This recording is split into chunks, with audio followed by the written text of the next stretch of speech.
The Life of Saitama, One Punch Man. Saitama is the main protagonist of the series and the titular One Punch Man and the most powerful being to exist in the series. Saitama faces a self-imposed existential crisis, as he's now too powerful to gain any thrill from battle. Initially just a hero for fun, Saitama later registers to be a professional hero for the Hero Association and defends his home in Z City from monsters, villains, and other threats. Under the Hero Association, he's assigned the hero name Caped Baldy and is currently ranked 7 in the B class. Welcome to the Amagi. In today's video, we're going over the life of Saitama. Before we begin, we publish a new video every day, so be sure to subscribe to our channel and ring the bell to get notified about our latest videos. The Amagi's reach stretches beyond just this channel, so if you're a fan of us, please consider subscribing to our other channels and following us on all of our social media accounts. Help us reach our goal of passing 100,000 followers on all of our accounts by the end of the year. And with that out of the way, let's get into the video. Early life. Saitama lived in his apartment in the Z City ghost town by himself. As a child, Saitama often watched superhero shows and dreamt of being a hero. Middle school. On the second school day of middle school, Saitama reads a health and physical education manual. He doesn't hear the talk about the two third-year bullies who beat up a freshman who called himself the bicycle commuter the day before. After school on a rainy day, Saitama watches the news about an ongoing monster incident in Z City and the increasing outbreak of monsters in the last decade. Saitama drifts off to sleep and forgets to do his homework. The next day, his homeroom teacher calls him to the teacher's room to rebuke him. On the way to the teacher's room, he's confronted by the third-year bullies who had bullied the bicycle commuter. They demand his wallet, but Saitama tells them that he doesn't have one and prepares to fight them instead. However, Saitama is too weak to defend himself and the bullies steal his 200 yen. Suddenly, Piggy Bankin rams into one of the bullies and demands money from them. Saitama hears that one of the bullies' reasons for threatening the freshman to steal their money was to pay for his little brother's lunches. Saitama chases after the monster to get the money back, but the monster knocks him into a wall. After the police and special unit forces defeat the monster, Saitama returns to school to see his homeroom teacher. The teacher scolds Saitama for his behavior. On his way home, Saitama thinks about how unfit he is for society. Adulthood and his first hero act. One day, after yet another failed interview, a dejected Saitama encounters Crablante on the street. Crablante notices Saitama's lifeless eyes and spares his life. He tells Saitama that the prey he's after is a child with a cleft chin. As he walks on, Saitama spots the child Crablante mentioned. However, his nihilistic attitude takes over and he decides to not intervene in the matter. Suddenly, Crablante appears behind the child and attacks him, but Saitama impulsively saves the kid, which surprises himself. He urges the child to run away and demands to know why Crablante wants the boy dead. While Crablante explains the prank the boy pulled on him, Saitama chuckles and notes aloud how the monster resembles a creature from a children's cartoon he watched as a kid. Low self-esteem, am I right? This enrages Crablante, who pummels Saitama even after the latter resolves to live out his childhood dream of being a superhero by fighting back. Saitama then lassos one of Crablante's eye stalks with a loop of his tie and tears it out. Unbeknownst to him, the child tells his grandfather about the incident and the grandfather decides to create the Hero Association to prevent similar incidents from happening. Resolving after this encounter to become a mighty superhero, Saitama started a daily training schedule which consisted of 100 push-ups, 100 sit-ups, and 100 squats along with running 10 kilometers every single day. He ate 3 meals a day, but only a banana as breakfast, and also didn't use the air conditioner to strengthen his mental resistance. These daily activities were extremely tough and caused his body excruciating pain, muscle aches, and vomiting blood. However, Saitama did not give up and continued his training day after day. Personification of a light pull cord attack. On Saitama's 300th day of training, his body had already felt the effects of working out too much. However, Saitama had shown signs of improvement, such as wrecking a car after saving a boy from an accident. At that time, Personification of a light pull cord attacked the streets, looking for an opponent that would satisfy him. The monster punches cars and buildings as he keeps searching. To test his fruits of labor, Saitama challenged the monster but was sent flying after a single punch. Filled with the determination to overcome his limits, the monster punches Saitama again and is knocked down. However, Saitama quickly got up and spat out a tooth that had been bothering him because of a cavity. Saitama then defeated the monster with a single punch before moving on with his workout. King's Beginning. At some point in the first year and a half of Saitama's training, Octopus Clawman attacked an unspecified group of people. Saitama arrived and defeated Octopus Clawman, though he sustained multiple injuries from the fight. After the fight, he consoled one flailing villain who had suffered 3 scratches above his left eye from the mysterious being. When questioned about his injuries, Saitama shrugged it off, simply smiling at the thought that there was a special sale that day. Cicada Larva Attack. Sometime between when Saitama started training and started to lose his hair, Z City experienced a mysterious being attack by the 170,000-year-old Cicada larva, prompting the citizenry to evacuate to the state-of-the-art shelter number 7. The 3 low-ranking heroes sent to defeat the Magicicada nymph were defeated, but survived and managed to find some straggling evacuees on their way back to the shelter, among them being Saitama. When Saitama discovered that he had been led to a shelter, he became upset, stating that he thought that following the heroes would lead him to the mysterious being. Saitama attempts to leave so that he can find the monster, but is restrained by the citizens, thinking he has become suicidal. The guard attempts to explain that the doors cannot be opened while the disaster is still ongoing, but reassures the public that the shelter can withstand any sort of attack. While she praises the structure's perfection, Saitama confronts her again to ask where the bathroom is, only for her to reply that the perfect shelter was nevertheless designed and built without bathrooms. Saitama slowly becomes more and more distressed, as he doesn't know if his bladder can hold until the situation ends. After overhearing that 2 A-class heroes were defeated by the beast and that it will take 3 hours for a Hero Association squadron to arrive, Saitama can't take it anymore. He walks to a wall of the shelter and breaks a hole in it, casually, with a single punch before the stunned onlookers, and runs off stating that he's going to the convenience store. Just as he's about to reach the store to use the bathroom, the 170,000-year-old cicada larva appears in front of him, which he promptly kills. OVA Zero. This one's a story about Saitama when he still had hair and his costume was a tracksuit. Saitama continues his routine of defeating numerous villains in the abandoned area in Z City, but also has problems with rent money. Saitama speaks with a shop owner who's being forced by a local gang to surrender his store's deed. Several other shops have gone out of business and his store is the last one. A conversation between the gang boss and one of his stooges reveals that the boss has had an impulse to buy out all of the stores in the area to destroy them. Saitama gives counsel to the clothes shop owner to not give up, and the owner points him the direction of the gang's base, which turns out to be his apartment complex. He goes door to door meeting various criminals who work under the boss, but has no real interest until he hears them each mention a reward that's on their heads and soundly beats them. The boss is the only one left. After Saitama tells him that there's no need for overcharging, the boss loses it and transforms into the Fish of Darkness. Saitama and the boss have a brief fight until the boss mentions the reward on his head. Saitama returns to the landlady saying he's called the police and the reward should pay for his rent, but the landlady is revealed to be crooked, stating those tenants were her main source of revenue. She then throws Saitama out into the streets with his belongings in boxes. Saitama later returns to the shop owner to explain what happened. The shop owner then states that he was getting too old and has decided to close the shop anyway, but not after finishing a masterpiece that he made for Saitama, which turns out to be Saitama's hero outfit. 1.5 years after he started his training, he had lost his hair and became strong. He continued his training for another 1.5 years before starting his superhero career. Saitama Introduction Arc. Saitama watches a news report on Vaccine Man attacking Z City. Seeing the destruction, Saitama decides to confront the monster. Saitama appears at the scene just in time to save a young girl from Vaccine Man. The monster asks who Saitama is. Saitama then replies that he's just a guy who's a hero for fun. After reluctantly listening to the monster's angry monologue and watching its transformation, Saitama kills it with a single punch. After this, he screams out in frustration at another easy victory. Sometime after, Saitama hears about a demon-level disaster emergency stemming from the destruction of D City by the Brain and Brawn brothers. Saitama appears on the monstrous Marugori's shoulders and tells him to put some pants on. Fukigao, Marugori's brother, who's on his other shoulder, orders his brother to swat Saitama. However, Marugori absent-mindedly swats the wrong shoulder, instantly killing his brother. Enraged, Oni-chan! I freaking love that scene, by the way. Enraged, Marugori grabs Saitama, throws him to the ground, and assaults him with a flurry of punches, leaving a large hole in the ground. Saitama jumps out of the hole and punches Marugori to the ground with a single punch. As Marugori topples over, Saitama states that having an overwhelming power is boring. Unfortunately, Saitama's blow causes Marugori to fall on top of B City and destroy it. On his way back home, Saitama encounters Super Custom YO649Z Mark II. The monster rants about his backstory, and Saitama kills it with one punch. That night, Saitama has a dream where the subterranean people attack him and give him an exhilarating fight. Unfortunately, Saitama wakes up to the sound of the real subterranean people, and Saitama kills the leader instantly, and his people retreat. That's just how One Punch Man is, guys. House of Evolution Arc.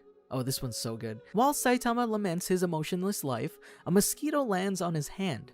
After unsuccessfully swatting at it, it flies off and leaves Saitama enraged.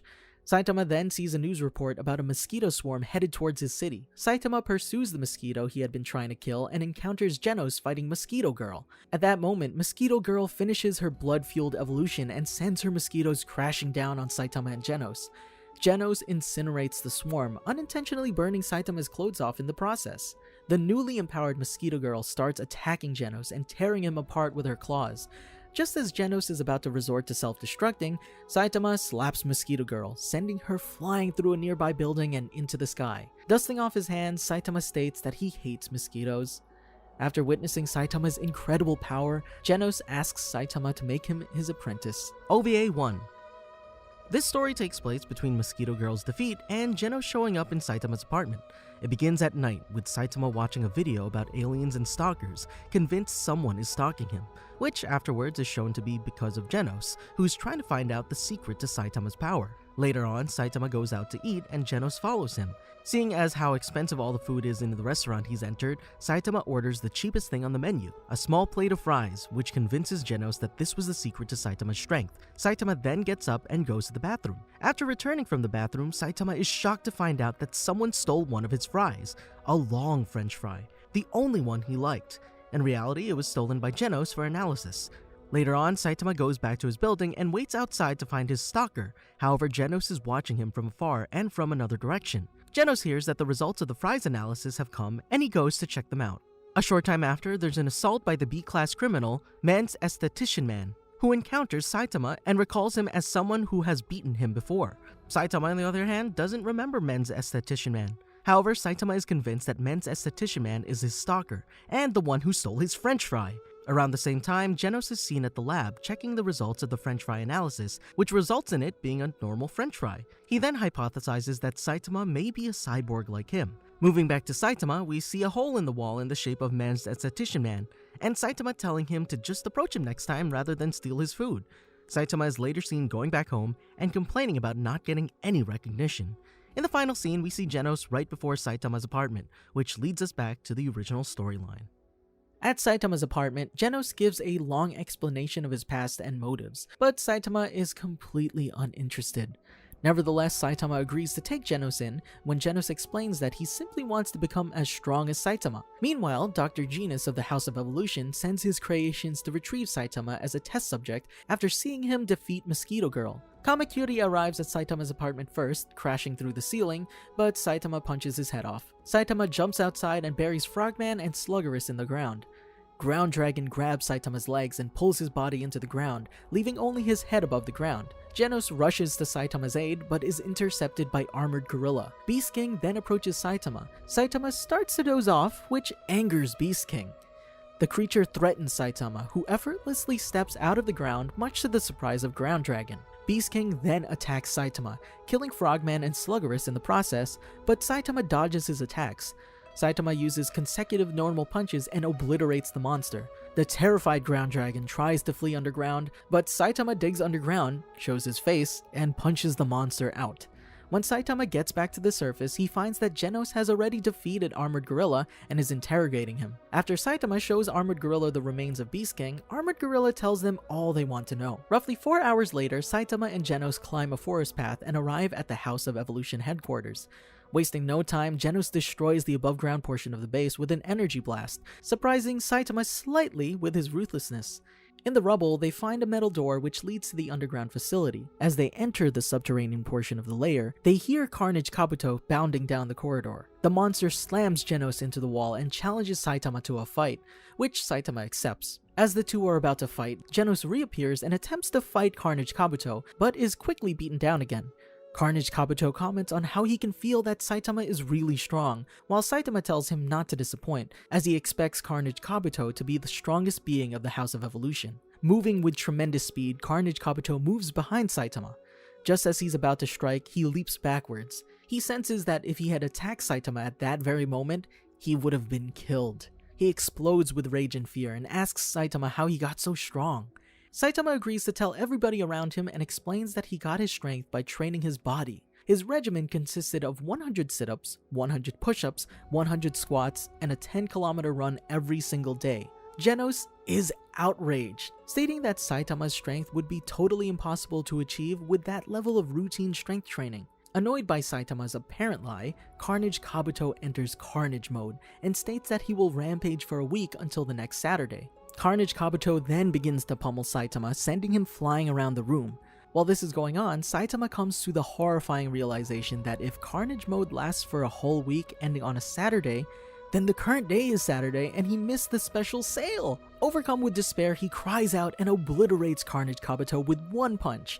Thankfully, Genos informs him that they still have some time, if they hurry, to make the sale. I love how freaking normal Saitama is. It's so funny. OVA 2. This is a story about Genos and the time he met Don Pacino, a wanted C-class criminal, and his family in a warehouse along with a man who's being held captive by the gang. Don Pacino takes Saitama's keys and asks Genos to reveal information about the man, and in return he would give the keys back. Genos readily accepts the offer and tells him how important the keys were. He talks about the conversation between him and Saitama in a communal bath, discussing the various sounds that would be fitting while taking a hot bath. After the conversation, Saitama tells Genos to go home. He gives his room keys and warns him not to lose it. Genos waits for Saitama. While going home, Saitama notices a food store and decides to cook hot pot for dinner. He needs some ingredients, so he took out his leaflet and saw that there's a sales for high-quality chicken thighs in a supermarket. Genos suggests that if they split, they could take the ingredients before the sale was over. Genos heads to the two nearest supermarkets until he spots a monster and decides to eliminate the threat. And by the time he reaches the supermarket, the sale is already over. Upon hearing Genos' story, Don is annoyed and demands that Genos tell him what business he had with the man who is the Typhoon's #2 family member. Genos continues his story, telling him how he met them. After failing to reach the first sale on time, he went to his second shop and to his surprise, it was closed. Genos encounters a passerby and asks him why the shop was closed. The man replies saying that Don Pacino forced all the shops to close after he ransacked their place. When the man coughed and fell down, Genos held him and the keys slipped out of Genos' hand. Don Pacino entered the scene and took them to their place. After hearing Genos' story, Don realizes that Genos was a passerby and has no connection with the Typhoon family member, so he takes out his guns. He and his gang begin shooting Genos with a barrage of bullets. Genos, unharmed, responds by using his Incinerate move, leaving them alive and freeing the captive man. After reaching home, Genos tells Saitama about the incident of losing his keys and why he couldn't get the chicken. Saitama, without hesitation, calmly replies that he had spare keys. They cook dinner with the meat that Genos bought as an alternative. Paradise Group Arc. Saitama is first seen waking up frantically from a dream involving someone pointing a snotty finger at him. Realizing it was just a dream, he turns on the news and finds out that the criminal Hammerhead and his terrorist organization known as the Paradisers, consisting entirely of bald, dangerous-looking men, have arrived and started wreaking havoc. The news warns everyone to avoid any bald man with a dangerous aura. This angers Saitama, who states that this group will ruin his image, as everyone will mistake him for a villain. He resolves to destroy the Paradisers to protect his image. Saitama heads out to search for the villains, and on his way, many people end up mistaking him for a member of the Paradisers. On his search for the Paradisers, Saitama finds himself lost in a forest. Trying to find a path out, he is halted by Hammerhead. Hammerhead mistakes Saitama for someone wanting to join up with the Paradisers, but Saitama tells him that he actually came to destroy them. Hammerhead swiftly attacks Saitama with a vicious punch, but Saitama is unfazed and unimpressed. Enraged, Hammerhead charges up to full power and executes his windmill attack. Upon seeing this, Saitama notices it looks much like an attack he used to perform as a kid and wonders if Hammerhead is similar to him. He then stops the attack with little effort and shatters Hammerhead's battlesuit with a quick punch. After making him promise to never do bad things again, Saitama allows Hammerhead to flee. Shortly after, a powerful ninja, Speed of Sound Sonic, arrives demanding to know where Hammerhead has gone. Saitama points in the direction that Hammerhead fled in. Sonic then attacks Saitama, mistaking him for a member of the Paradisers with a kunai thrown at lightning-fast speed. However, Saitama effortlessly catches both the kunai and Sonic's subsequent attack with a sword and then proceeds to break the sword in half. Saitama then frantically explains that he's not a member of the Paradisers and asks Sonic whether or not he recognizes him as a man who has saved the world many times. When Sonic denies knowing him, Saitama becomes severely disheartened. Sonic again proceeds to attack Saitama, stating that the real problem is that Saitama was able to see two of Sonic's attacks. and that his pride cannot allow for Saitama to live. Upon hearing this, Saitama accuses Sonic of being a liar, stating that Sonic just wants to test his attacks on him, indicated by the childlike smile on Sonic's face. After Sonic jumps around for quite some time, Saitama intercepts him and asks if he can go home now. Surprised, Sonic retaliates with a wind blade kick. Saitama attempts to interrupt Sonic's attack by placing his fist directly in the path of Sonic's groin, however he accidentally moves his fist too far and taps Sonic's groin. Clearly in pain, Sonic swears that he will train day and night for their rematch, and then flees. Later, Saitama is at his apartment going over the day's events with Genos. Saitama asks Genos to leave, stating that he's in shock due to a certain event that occurred that day. Genos, worried about anything that might shock Saitama, asks what it is, and Saitama explains that he can't believe that Sonic had no idea who he was despite all of his previous exploits. Genos then asks if Saitama was a registered superhero, to which Saitama replies that he's not. Genos goes on to explain that anyone who hasn't registered with the Hero Association will never be recognized for their feats.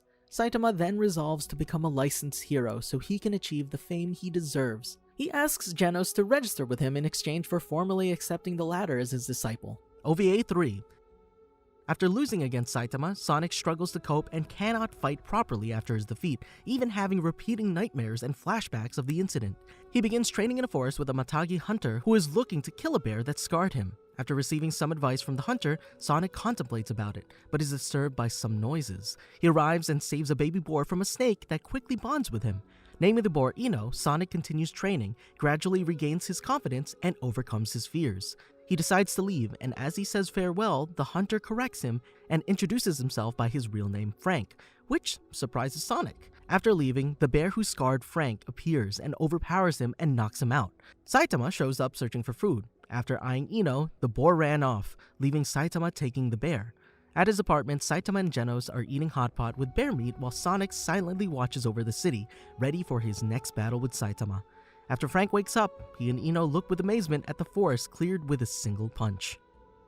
National Superhero Registry Arc. Saitama arrives at the 6th official Superhero Certification Exam Center and begins a series of physical tests. Saitama does so well in the physical tests that he awes the examiners and disheartens the up-and-coming heroes from taking the tests altogether.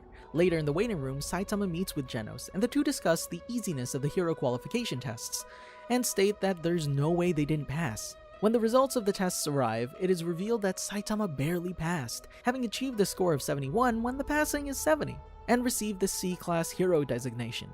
Despite this, Saitama achieved a perfect score in every physical test and broke every record of the Hero Association, and the only reason his score was so low was that he did poorly on the written test. Later, during a lecture from A-Class Hero Snack, which is like Snake, Saitama is chewing bubblegum, seemingly bored. This angers Snack, and, along with hearing the news that Saitama could quickly surpass him, causes Snack to ambush Saitama. However, he's quickly defeated. I love how he uses his, snake arm. That's why his name is Snack. So stupid. Sometime later, Genos requests a sparring match with Saitama. Saitama, having earlier agreed to take Genos as his disciple officially, under the condition that Genos registers as a hero as well, accepts his challenge. The battle begins with Genos firing a massive energy attack, which Saitama dodges with ease. Genos proceeds to attack Saitama physically, but eventually discovers he was chasing Saitama's afterimage the whole time. After an extremely close-range energy attack in which Genos believes he finally landed a blow on Saitama, Saitama, having dodged the attack, pokes Genos in the face and declares himself the victor. Genos stops to remind him that the match cannot end until one of them is unable to continue. Upon hearing this, Saitama appears in front of Genos and delivers a death punch, which stops inches before hitting Genos' face. Though unharmed, the landscape behind Genos is obliterated. Saitama and Genos then return home. After the sparring match, they head out to a shop where they have an eating contest. While Genos had no problem eating, Saitama nearly passed out. The A-Class hero Sweet Mask comes and asks Genos to speak with him outside, with Saitama warning Genos about rookie crushing. 5 days later, Saitama is seen lounging around his house reading a magazine. He notices Genos carrying a huge backpack full of contents unknown, who then requests to live with him. At first he declines, but after Genos tells him that he will pay him the rent, Saitama allows Genos to stay with him. Genos later informs Saitama that all C-Class heroes who are inactive for a week are removed from the official registry. Saitama, realizing he only has 2 days remaining, sets out to find a villain, only to discover that Z City is completely peaceful. Saitama decides that he'll check again the next day and returns home. Upon discovering that Z City is peaceful for the second day in a row, he becomes greatly distressed. All of a sudden, a kunai is thrown at Saitama.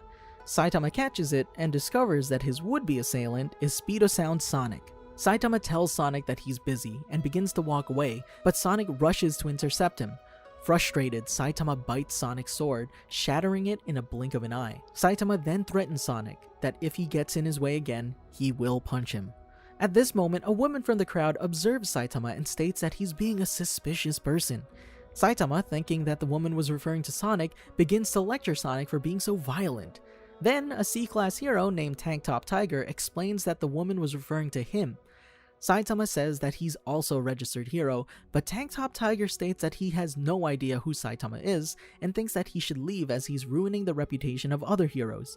Saitama becomes increasingly annoyed, but before he has a chance to attack, Sonic launches a surprise assault on Tank Top Tiger, who is defeated instantly. Sonic begins to wreak havoc on the surrounding civilians. During this chaos, Saitama saves a small boy's life by effortlessly moving a tree in place to intercept a falling car that would have killed the boy. Saitama, angered both by the fact that he can't find a bad guy to fight and that civilians are in danger, realizes that Sonic is now considered a bad guy and decides to retaliate. Saitama appears behind Sonic and dispatches him with a single swift chop. By defeating Sonic, he has saved himself from being removed as a registered hero. Rumored Monster Arc. Saitama, apparently returning home from shopping, happens upon a scene where Kombu Infinity had just defeated 2 A-class heroes in battle. Upon seeing the monster, Saitama remembers that he forgot to get Kombu and notices that the monster appears to be made out of it. Later that day, Saitama is seen cooking Kombu that was taken directly from the monster's body, leaving it totally naked. Geno states that Saitama wanted to eat Kombu to see if it could make his hair grow back. Poor Saitama, he's never gonna get his hair back. Giant Meteor Arc. Saitama and Genos are relaxing in their apartment when Genos tells Saitama that Saitama has been promoted from C-class rank 388 to rank 342, and while Genos hasn't been raised from S-class rank 17, he's been ranked 6th in popularity. Genos then gets a call from the Hero Association and heads out. Later, after Genos fails to destroy the meteor heading towards the Earth, Saitama shows up and asks Bang to take care of Genos. He then launches himself at the meteor and punches his way through it, causing it to break apart. Unfortunately, the pieces of the meteor then rain down on Z City. Saitama lands and then walks off, concluding that the situation is taken care of. 3 days later, Saitama and Genos are relaxing in their apartment, watching a news report on how the meteor fragments destroyed many buildings and businesses in the city. After learning that his rank had jumped up from C-class rank 342 to rank 5, Saitama gets excited and decides to go out for a walk around town. During his walk, he gets called out by Tank Top Tiger, but Saitama doesn't remember who he is. Tank Top Tiger then declares that Saitama is a liar, that there's no way he would be able to destroy a meteor on his own, and that he merely took credit of the S-class hero's work. Saitama starts to defend himself but is cut off by Tank Top Tiger, who calls out for his big brother, who jumps in and introduces himself as Tank Top Black Hole. Tank Top Black Hole claims that he has a perfect punishment for a lying cheater like Saitama. He then, in a rather loud voice, starts accusing Saitama of destroying the town. The commotion starts to attract citizens who begin to gather around the scene. Tank Top Black Hole continues to accuse Saitama of destroying the town on purpose, and slowly the crowd begins to turn on Saitama, shouting out threats and accusations along with Tank Top Black Hole. Tank Top Black Hole then accuses Saitama of wanting to destroy the citizens, just as he destroyed the town, and then challenges him to a fight. Tank Top Tiger then rushes forward to attack Saitama, but gets easily knocked away into a pile of rubble, much to Tank Top Black Hole's surprise. Tank Top Black Hole then jumps in and tries to crush Saitama with his grip, which Saitama intercepts and locks hands with Tank Top Black Hole and squeezes, causing him to fall to his knees in pain, and apologize for lying. To his surprise, however, Saitama tells him that he wasn't lying. Saitama then shouts to all the citizens that he did destroy the meteor, and that if anyone has a problem with him, they should say it to his face. Some citizens move to accuse him of the damage done to their property, but Saitama quickly shouts them down, telling them to blame it on the meteor, and that he's not doing hero work because he wants to be admired by them, but because it's something he wants to do, leaving his accusers stunned in silence. OVA 4. After the giant meteor was destroyed, Bang begins to spy on Saitama and Genos to gauge their abilities, hopeful that his water stream rock smashing fist martial arts is stronger and that proving so will coerce Saitama and Genos to study under him, Bang invites Saitama and Genos to his dojo under the pretense of giving them free meat. Soon, Bang challenges Saitama to a variety of games, including card-based memory games and rock paper scissors, with Bang winning almost every time. During one rock paper scissors match, an enraged Saitama nearly crushes Bang with a hammer, who is then forced to admit that Saitama is truly powerful. He does note, however, that the rock paper scissors game was the most excited he had ever seen Saitama be, and offers Saitama to join his dojo. Saitama refuses the offer. Sea Monster Arc. On his way home, Saitama comes across a sea folk about to attack a city, so he defeats it quickly. Sometime later, Saitama is relaxing as Genos does the dishes, and explains that Saitama has advanced to the 2nd rank of C class. He goes on to explain that once Saitama becomes rank 1, he can get promoted to B class. Genos then starts talking about how the top-ranking C class hero hasn't left his position for around half a year, which apparently is no match for the top-ranking B class hero. Before Genos can finish talking though, he gets a call about an attack on J City by more sea folk. After seeing a news report on the incident, they decide to head out to help. Sometime between them leaving and them getting there, Saitama and Genos get separated. During his search for the Deep Sea King, Saitama finds Moomin Rider's cell phone lying in the street. Upon picking it up, the man on the other end of the line requests to know who he's speaking to, and despite Saitama only being listed as a C-class hero, decides to disclose the location of the Deep Sea King, apparently to finally determine just how strong Saitama is. Later, Saitama arrives at the shelter just in time to witness Moomin Rider's defeat at the hands of the Deep Sea King. He catches Moomin Rider's unconscious body and tells him he fought well. Saitama then observes the scene and is surprised to find that Genos is still alive despite his grievous injuries. After remarking that he will quickly dispatch the Deep Sea King, Saitama is attacked by the monster. However, he's unscathed by the attack. Deep Sea King declares his surprise that Saitama did not fall from his punch, but Saitama remarks that the monster's punch was simply too weak to hurt him. Meanwhile, the spectators talk amongst themselves, telling each other that their situation hasn't changed at all with only a C-class rank 2 hero arriving. Deep Sea King starts to tell Saitama that he, as the ruler of the Mother Sea, stands at the very top of the pyramid of all living organisms on Earth. Saitama interrupts Deep Sea King and tells him to hurry up and fight. Deep Sea King then quickly attempts to punch Saitama, only for Saitama to punch a hole in his body. As Deep Sea King falls, Genos is seen smiling, and all the spectators stare on in disbelief. Standing triumphantly over the body of the monster, Saitama overhears the crowd of onlookers, starting to question the usefulness of the rest of the heroes who battled the monster. Not wanting the hero's good reputation to be tarnished, Saitama remarks loudly that he got off lucky and that if the other heroes hadn't weakened Deep Sea King beforehand, he wouldn't have stood a chance. To further the credibility of his ploy, Saitama plays on the rumors of his underhanded nature by stating that because he's the one who dealt the finishing blow, he'll get all of the credit for the victory, regardless of the other heroes' valiant efforts. Saitama's plans prove successful, and the people's faith in the other heroes is restored. Saitama, on the other hand, grows more hated in the eyes of the citizens. Internally, Saitama reflects on how dull the battle with the Deep Sea King turned out to be. Sometime after the battle with Deep Sea King, Saitama and Genos receive a box via airdrop from the Hero Association, containing several letters addressed to the heroes themselves. Upon opening the 5 letters that were addressed to him, Saitama discovers that the first 3 contain nothing but hateful words accusing him of cowardice and cheating, which angered Genos greatly, but were disregarded by Saitama. The 4th letter contained a simple thank you from an anonymous reader. The 5th letter turned out to be a letter directly from the Hero Association itself, notifying Saitama of his promotion to C-Class Rank 1, and inviting him to the Hero Association headquarters in Z City. Upon arrival, Saitama requests to know why he was summoned to the headquarters and suspects that they called him to be reprimanded for his actions. His hosts, however, insist that the circumstances for which he was invited are quite the contrary, and they congratulate Saitama on reaching C-Class Rank 1. They then go on to inquire as to whether or not Saitama will move up to B-Class or remain in C-Class. Saitama expresses his apathy on the subject, but then goes on to state that he'd rather be B-Class, since he would no longer have to report his weekly activities to the Hero Association. He also internally reflects that he can't remain in C-Class forever, especially considering that Genos is already in S-Class. Other officials of the association watching from a separate room question even the legitimacy of his results, to which one suggests that they allow him into B-Class to test that legitimacy. Should he hold his own, his power would be unmistakable, otherwise he will be broken by the factions in B-Class, in particular the Blizzard Group. Finally, they consult Sweet Mask for the verdict. Sweet Mask, finding neither significance in promotions from C-Class to B-Class, nor anything noteworthy in Saitama's impression, allows it. Later on, Saitama is walking home, examining the official document declaring him a B-class hero, when a delightful smell from a small oden shop draws him inside. Upon entering, Saitama orders an assorted oden and takes a seat at the counter where he's asked by another patron in the shop if he will have anything to drink with his oden. The patron then states that, if Saitama won't order a drink, then he will treat him to one.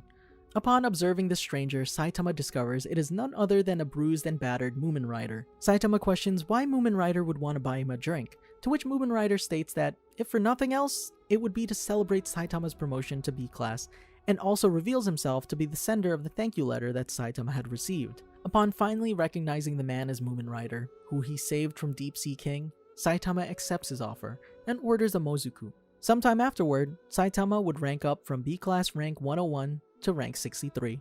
OVA 5. During the Sea Folk invasion, the Blizzard group gets rid of one of the Deep Sea King's henchmen.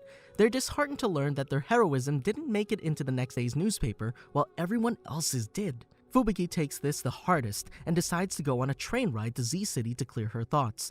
Genos happens to also be on the same train on his way home with groceries. Later during the ride, Genos receives a call that an ex-hero serial bomber planted a bomb on the train, and that it will detonate once it reaches the train station. Fubuki evacuates the panicked civilians off the train while enlisting the help of the budding new hero, Swim, to find the bomb, while Genos tries to slow down the train from the outside. As Fubuki evacuates Swim, she hesitates while thinking about what to do with the bomb. Tatsumaki appears and successfully allows the train to detonate with no casualties. Fubuki once again expresses envy towards her older sister's actions. On the walk back, Fubuki meets up with Swim, who expresses gratitude for Fubuki's actions, and wishes to join Fubuki's group once she reaches B-class. Meanwhile, Genos visits Dr. Kuseno asking for psychic augmentation, to which the doctor denies, since it's out of his range of specialty. The OVA ends with Saitama wondering why Genos is so late. Alien Conquerors Arc. Saitama and Genos are watching the martial artist hero Bang demonstrate one of his techniques to the duo. Upon being asked to attempt the technique, the pair express their disinterest in a non-destructive technique, eliciting an outburst from Bang's only disciple, Chiranko. After being questioned on the whereabouts of the rest of his students, Bang explains that a long time ago, one of his students went out of control and defeated a good handful of them, causing all of them to leave the dojo, subsequently forcing Bang to take it upon himself to take him down. Shortly after, a member of the Hero Association arrives and declares that all S-Class heroes are to report to HQ immediately to address the major crisis.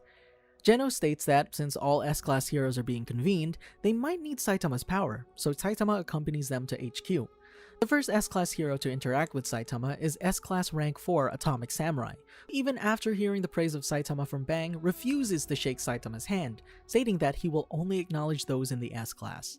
Saitama then hears a flurry of disapproving remarks at his presence at the meeting and looks over to discover the culprit is a very small girl who, to his surprise, happens to be the S-Class Rank 2 Tatsumaki. Thinking she's just some cheeky kid, Saitama blatantly ignores her and goes to sit down with the rest of the heroes, angering Tatsumaki, who continues to complain. As most of the S-Class heroes are conspiring with their own thoughts, Bang asks why they were called here for. Saitama then casually asks for some tea.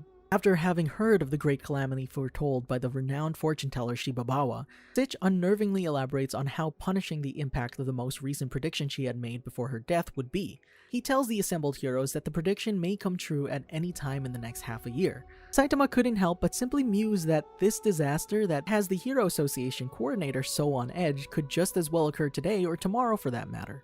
After Stitch asked him who he was, Saitama simply states how glad he is to have come along for the meeting.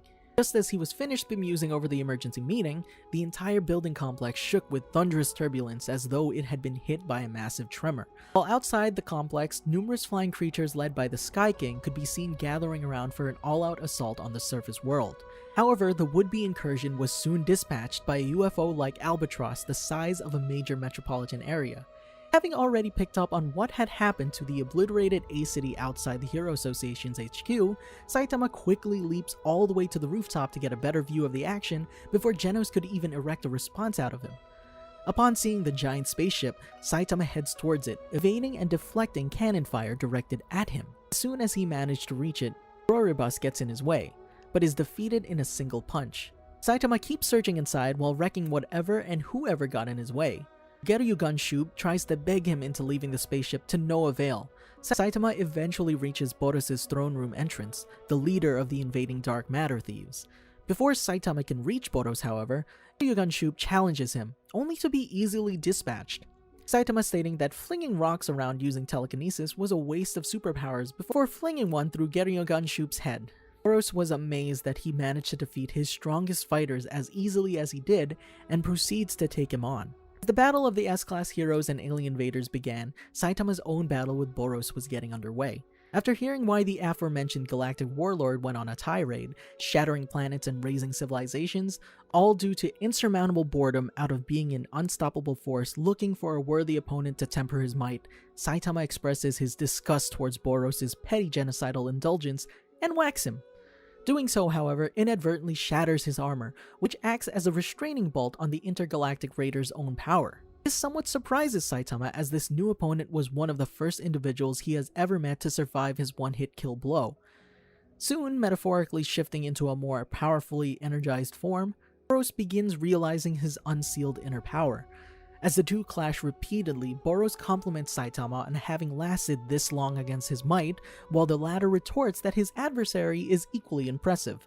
As the battle grows more and more intense, Boros begins taking the upper hand in the conflict against Saitama, knocking him around his vessel's throne room, eventually culminating in the two plowing through the top of the ship. There, Saitama weathered some of Boros' strongest attacks, while only taking minimal damage in his assault. After growing bored of Boros' constant boasting and flaunting of his regenerative capabilities, Saitama wonders aloud if he was finished due to his inability to fight seriously. Boros responds by unleashing his most powerful transformation yet, his meteoric burst. Boros then unleashes a thunderous onslaught, which began annihilating his own ship, subsequently kicking Saitama all the way to the moon.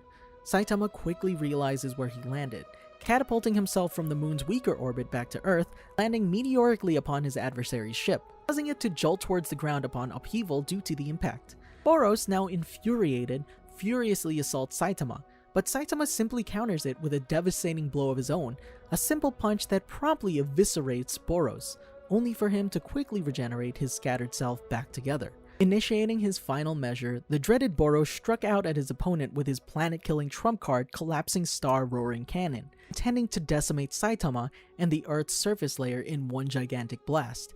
However, Saitama, unfazed by this apocalyptic announcement, simply says he would counter it with his own winning trump card, his Serious Punch, which not only deflected the genocide wave, but also obliterated Boros on the spot, but also parted the cloud cover for several thousand miles across the globe.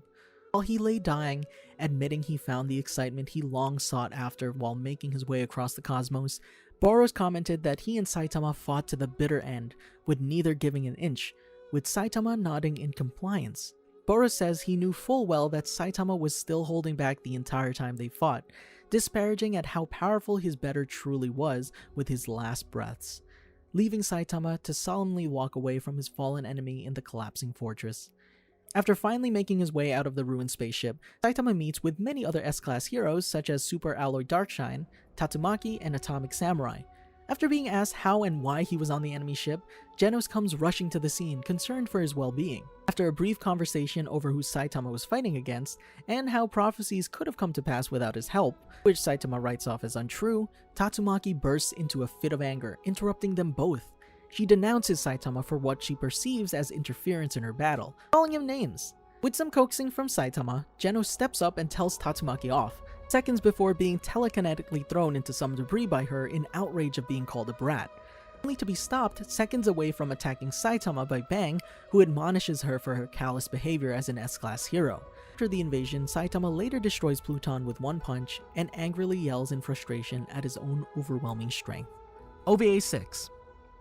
After the Dark Matter Thieves' failed invasion, the heroes that participated were invited to the Hot Spring Resort when Zombie Man is found murdered on the floor. Child Emperor states one of the S-Class heroes is the culprit. The scene then flashbacks to the day before the murder had happened, which all heroes are invited to stay overnight at the resort. The heroes enjoyed themselves in the hot spring. Metal Bat wasn't satisfied that some of the heroes like Flashy Flash, Pig God, Watchdog Man, who didn't participate in the battle, got invited as well. As they were also dealing with other monster cases, they get certain rewards as well. After the hot spring, Sitch gathers all the heroes into a celebration of the victory against the invasion. A few of the heroes became drunk after drinking the sake and disgusts Child Emperor, who's later asked by Zombie Man whether or not he's enjoying himself. The scene returns to the murder. Child Emperor gathers some of the evidence and tries to eliminate one and another to find out the truth. One of them being the weapon which stabbed Zombie Man, which is Atomic Samurai's sword. He then interrogates a few other heroes, including Saitama, who asks Zombie Man if he's truly immortal, and finally asks the king for more information. King tells him a brief moment of his witness, and shows a menacing face which scares the Child Emperor a bit. Suddenly, Tatsumaki bursts out of the door and is about to restrain everyone for being suspects of the murder when Zombie Man wakes up. He then reveals that Atomic Samurai's katana was floating with green light surrounding it, similar to Tatsumaki when she was flying. Child Emperor then interrogates Tatsumaki as to what she was doing last night, and predicts that she was drunk from all the sake. She angrily opposes that she knew Zombie Man cannot be killed and wouldn't do such things. Bang steps up and calms her down, and tells everyone that everything's fine now that Zombie Man is fine once again. Everyone then disbands. Sitch then asks Child Emperor to look at footage of a surveillance camera from last night. It shows that Tatsumaki is the culprit, and she was, very drunk. When walking home, Saitama was wondering why Tatsumaki stabbed Zombie Man. Genos knew it was Saitama's fault, but didn't tell him. It reveals that Saitama told Tatsumaki that she's a child and shouldn't drink adult sake. Feeling humiliated, Tatsumaki takes revenge by drinking as much as she could from Saitama's bottle of sake. OVA 7. Saitama meets a group of villains in a public restroom who mistake him for their ally. They introduce themselves to Saitama, but when he reveals he's a hero, they attempt to defeat him. Their attacks misfire and they end up getting saved by Saitama, and start contemplating about how weak their abilities are compared to the likes of Tatsumaki and Volten, who use their respective abilities to earn a living. They have a change of heart, but the group is then attacked by Dirt Earthworm and saved by Saitama again, who sends the monster flying. Genos arrives at the scene after following the evacuation warning, only to find Saitama there alone with the mediocre ability users, who he thinks are troubling his master. They quickly lie about how they just aspire to be heroes and wanted to spar with Saitama, who believes them and decides to train them. Dirt Earthworm observes from afar and is about to leave the area, but is eaten by a random bird. King Arc. Saitama and Genos are in M City, where they detect King's presence thanks to Genos. Genos wonders why King's there. While they talked, a sudden commotion occurred, where the source is the robot G4, whose primary goal is to eliminate King in the name of the organization.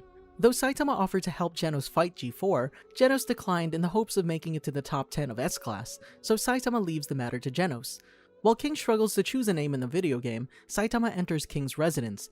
At first, King didn't notice Saitama at all, responding to him casually when Saitama recommends him a name. Once King finally notices Saitama, Saitama states that the window is open despite it being on the 22nd floor. Eventually, King remembered Saitama from the S-Class meeting and quickly changes the video game to an action game, claiming that he got the wrong game by mistake. As Genos was fighting G4, King just played video games. However, Saitama suddenly starts questioning King's escape from the fight against the robot. As Saitama is going to exit, a giant bird-like monster appears, flying directly towards King's room. Lucky for King, Saitama stopped the monster in time by holding its beak. Saitama gives King the chance to fight the monster, but King is reluctant. Saitama then wonders if King attracted monsters, making King reminisce his past. It is then shown that King really was attracting monsters before, only to be stopped by a mysterious figure from time to time. Because of his appearance at the scenes, people began to treat him as a hero, giving him the hero name King. As King was driven to the point where he teared up, silence entered the room, making him think the monster ate Saitama. However, Saitama begins to notice that all the rumors about King were mere lies, but that didn't make him angry.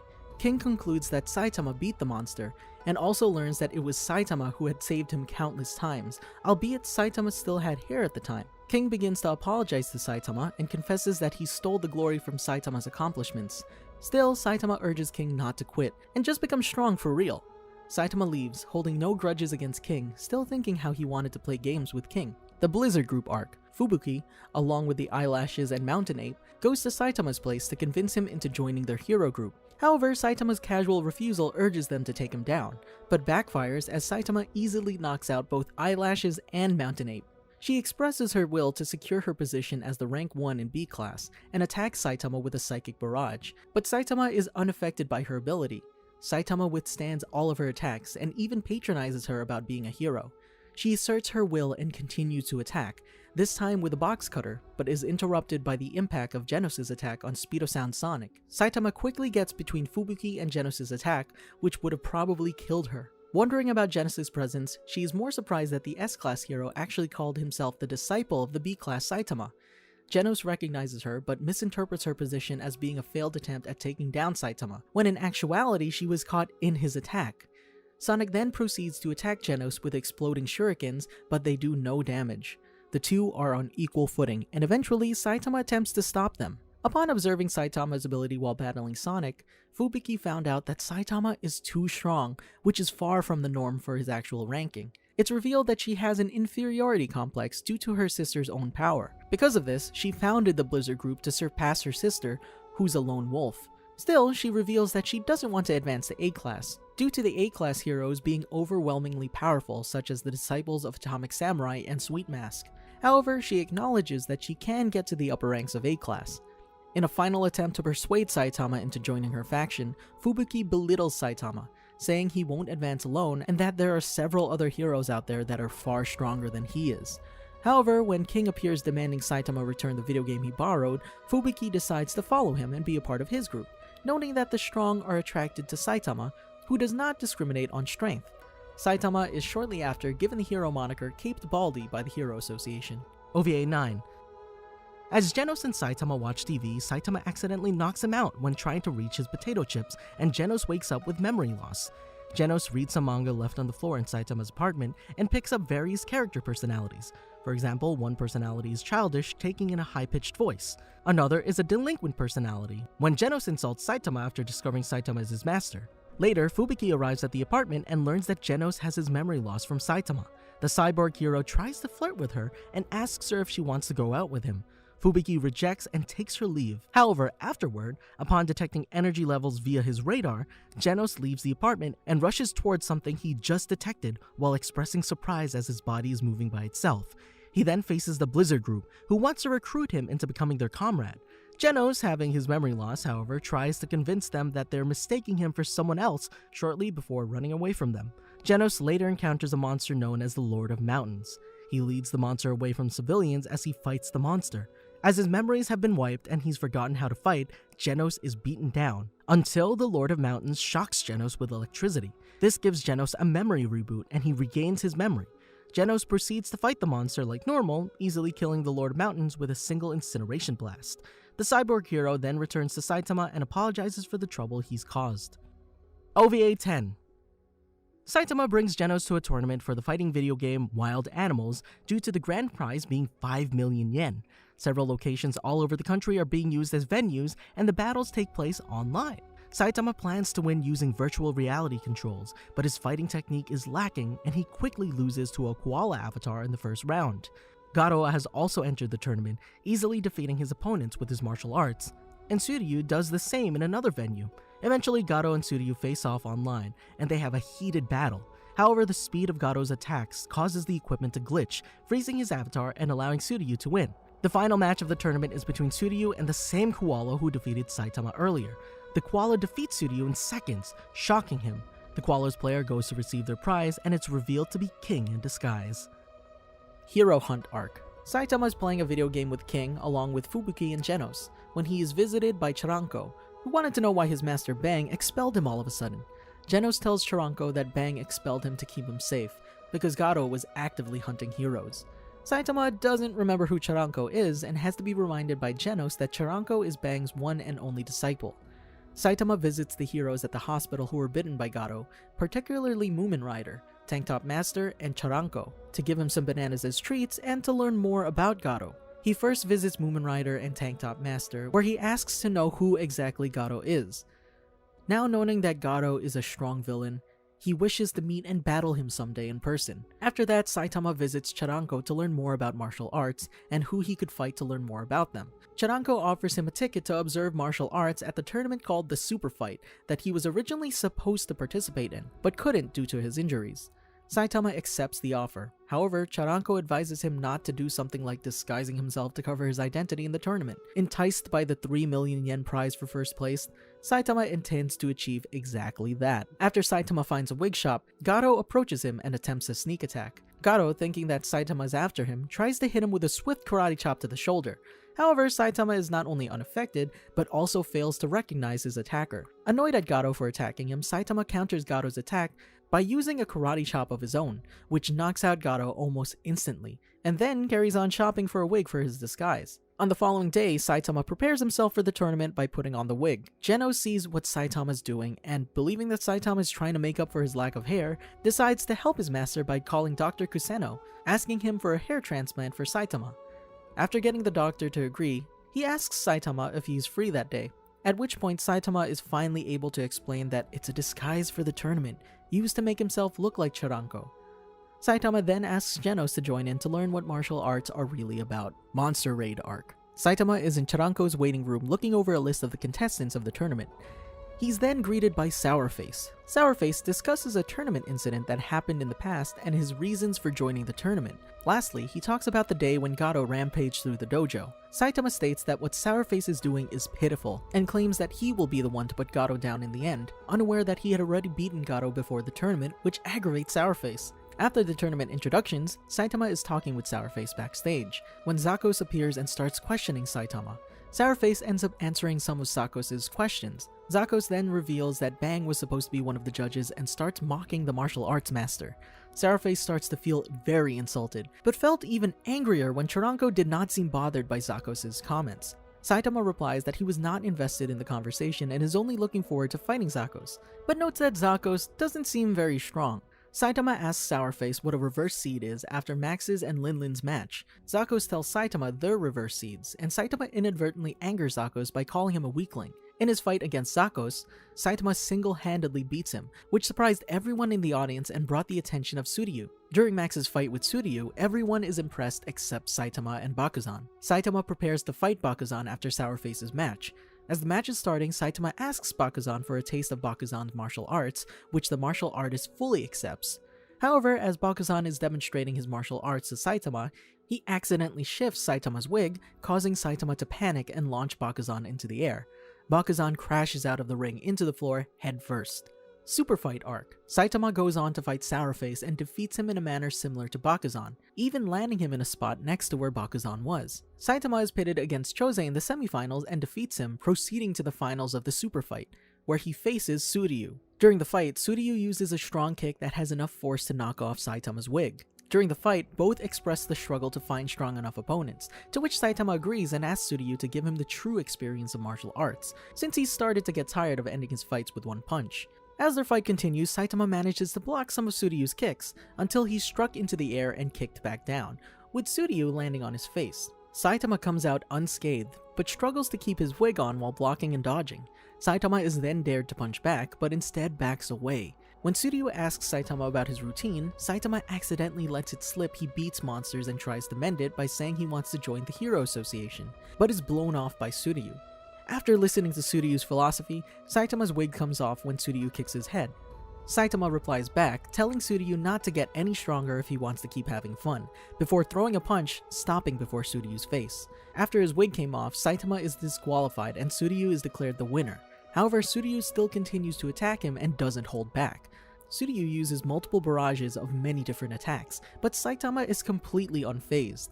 After tanking Suryu's Void Sky Dragon Fist, Saitama concludes that martial arts are just about moving in a cool way. Saitama then tries to mimic Suryu's moves and accidentally launches Suryu out of the ring into the crowd. However, Suryu is still chosen as the winner of the tournament, due to Saitama breaking the rules. The referees then try to catch the running Saitama. While Saitama's out, a lot of monsters take over the ring. Saitama later returns to the arena after hearing Suryu's voice calling for help. Saitama saves Snack from Bakuzan and commends Suryu for holding his own against the monsters. He then proceeds to confront Bakuzan, telling Suryu to leave the rest to him. Suryu is overwhelmed by Saitama's arrival. Bakuzan recognizes Saitama as the opponent who had defeated him in the tournament. The monster unleashes a flurry of blows on Saitama, who is completely unaffected. Saitama tries to recall Bakuzan but fails to do so. The hero then punches Bakuzan, blowing off much of the latter's torso and killing him. Saitama then introduces himself properly to Suryu. Suryu thanks Saitama and warns him of Goketsu and the Monster Association's invasion. Saitama decides to go and fight Goketsu.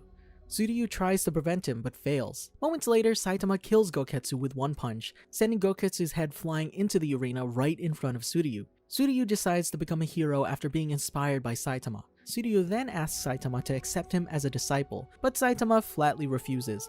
Saitama immediately leaves in search of other monsters but is unable to find them. He finds out from the C-class hero Water Gun that the monsters were attacking for 3 to 4 hours before retreating simultaneously.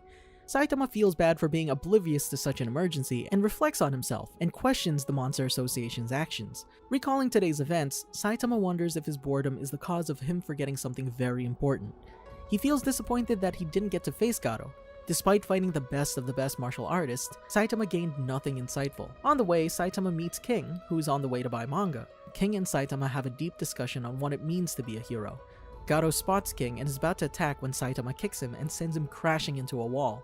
Both Saitama and King are unaware that it's Gato. Saitama continues hoping to meet the hero hunter, who might give him a good fight. Monster Association Arc. Saitama is playing video games with King and manages to put King on the ropes, but is still unable to defeat him, even with a 2-finger handicap. Saitama continues to play video games with King, and as he's about to win, King easily turns the tides and defeats Saitama, much to his frustration. Saitama notices King's emergency transmitter has been beeping. King notes that there's a monster nearby, but informs Saitama that S-class heroes are already at the scene. King then asks about Genos' whereabouts, to which Saitama states he doesn't really know. Saitama is then informed about the Monster Association and decides to head over towards the monster, worrying about Genos' safety. Saitama and King arrive just in time to witness Elder Centipede about to kill Bang, Bomb, and Genos.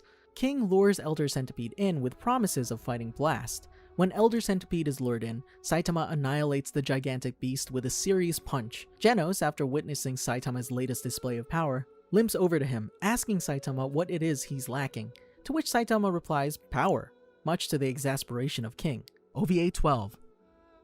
Child Emperor, Zombie Man, Super Alloy Darkshine, and Metal Bat are dispatched to a forlorn snowy mountain to hunt a monster. They fail to find anything, so they check into a lodge for the night. There they meet Saitama and Genos, who also got stuck on the mountain and had to check in, and Flashy Flash, who's trying to relax on a vacation. Speed Sound Sonic is also training on the mountain and decides to hunt Saitama once he realizes he's present. However, he stays outside in the blizzard for too long and freezes, losing his balance and crashing through a window. The heroes tie him up, but Sonic still plans to kill Saitama. Sonic easily escapes the rope and tries to attack Saitama from under the floorboards, but is stopped by Genos, and their encounter destroys the room. The dust irritates Saitama's nose, and he sneezes with enough force to blow open every door and window in the lodge. The power goes out, followed by a sudden explosion. The heroes grab a flashlight and head to the den, finding the room destroyed and Zombie Man unconscious. Child Emperor can't locate any external heat signatures, so he deduces that the culprit must be in the lodge. After recovering, Zombie Man tells what little he knows, and Sonic enters the room to prove his innocence. The group finds that they all have good alibis, completely forgetting about Flashy Flash upstairs. They assume the monster must be responsible, but after the Hero Association tells them that it's just a bear monster called Bruinado, they decide it can't be. Once Child Emperor sees Saitama sneeze again, he deduces the following. The abundance of heaters in the lodge dried out the interior. Genos and Sonic's fight kicked up flammable dust. Saitama's sneeze pushed the dust into the den. All the electricity being used caused the breaker to trip, and Zombie Man's lighter caused the dust to detonate. The group is relieved at the conclusion. Suddenly, Bruinado crashes through the front door. However, he is quickly defeated by the abundance of S-class heroes. Upstairs, Flashy Flash continues to use all the lodge's power as he relaxes. Monster Association Arc. Saitama brings the wounded heroes back to his apartment to rest and plays a monster fighting game with King. Fubuki arrives at the apartment and explains to the group the current state of alert of the Hero Association thanks to the Monster Association. Unfortunately, most of the group is still too badly injured after the fight against Gato and Elder Centipede. King predictably makes excuses and cops out. Thus, Saitama grows increasingly annoyed with Gato, decides to put his costume back on, and deal with Gato himself. He also plans on picking up cabbage while he's out. During his trip to find Gato, Saitama eats at a restaurant where Gato also eats at the same time, but he forgot to bring his wallet. As a result, he falls into a panic, unable to call Genos for help since Genos is still busy fixing his body. Suddenly, Fubuki comes to offer her help to find Gato in exchange for 70% of the credit. Furthermore, she also proposes to help him stand at the top 5 in B class, as she still believes Saitama cares about his ranking. At the same time, what Fubuki doesn't know is that Saitama deliberately orders a large french fries dish to trick Fubuki into paying for his meal. As Gato commits dine and dash in the restaurant, Saitama grabs the opportunity to run and capture him, leaving Fubuki stunned. When Saitama manages to catch up with Gato, he gives Gato a warning about eating without paying, and then leaves the scene because he's grateful for Gato for getting him out of the same circumstance. However, this enrages Gato, as he thinks Saitama takes pity on him and tries to hit Saitama. Unfortunately for Gato, Saitama knocks him out for the third time and runs away without realizing he found and easily defeated the person he was looking for. Believing he failed to find Gato, Saitama returns to his apartment where he discovers that King, Bang, Bomb, and Genos are still there. To his horror, Saitama also comes to the realization that he left his groceries behind at the restaurant in addition to losing his wallet at the store. Fortunately for Saitama, a miffed Fubuki arrives at his apartment with his cabbage, demanding he apologize for leaving her with the bill. Shortly afterwards, however, Genos' savior, Dr. Kuseno, arrives in an armored suit. Kuseno explains that he is concerned for Genos, having received his rescue signal just after he put him back together again. Dr. Kuseno reveals he has a gift for Saitama, a packet of high-quality beef, which Saitama decides to cook with the cabbage Fubuki just brought with her in a hot pot. He ends up inadvertently cooking for the entire group. When the food is ready to serve, everyone goes after it at once, splattering the hot pot all over the apartment and fighting each other for the scraps. Saitama loses his patience and orders everyone to leave. Bang looks to Saitama for advice on raising pupils before the bald hero goes to check on King, who got knocked out during the earlier scuffle. The night passes and everyone except King returns home after the dinner. King wakes up in the morning and takes Saitama's trash out on his way back. Saitama decides to read a book, although he is disturbed by the loud noises coming from Gato and Overgrown Rover's battle underneath his neighborhood. He checks on the TV for any news, but the screen is static. Eventually, tired of the noise, Saitama leaves his house after brushing his teeth and suiting up to investigate the noise. His investigation leads him to a manhole where he heard the noises from, though by now they had stopped. By the time the Hero Association begins their coordinated attack on the Monster Association's headquarters, Saitama is also exploring the tunnels himself. As Saitama explores the Monster Association base, the passage he's in is flooded with water due to damage from the fight between Child Emperor and Phoenix Man.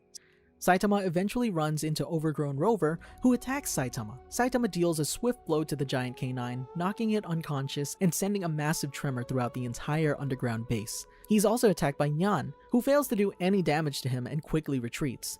Soon after, Saitama finds himself at a large gorge, where the Monster King Orochi climbs up from the darkness to face him. Orochi begins to introduce himself, but Saitama cuts him off and tells him his expectations are already low enough and he shouldn't bother. Orochi notices Overgrown Rover is still nearby and is just waking up, so he orders him to kill Saitama. However, when Rover sees Saitama's face, it flees instead, shocking Orochi. The two then share a brief yet incredibly destructive scuffle, but in the end, Saitama comes out victorious. When the defeated Orochi asks him what happened in disbelief, Saitama explains that he just got punched.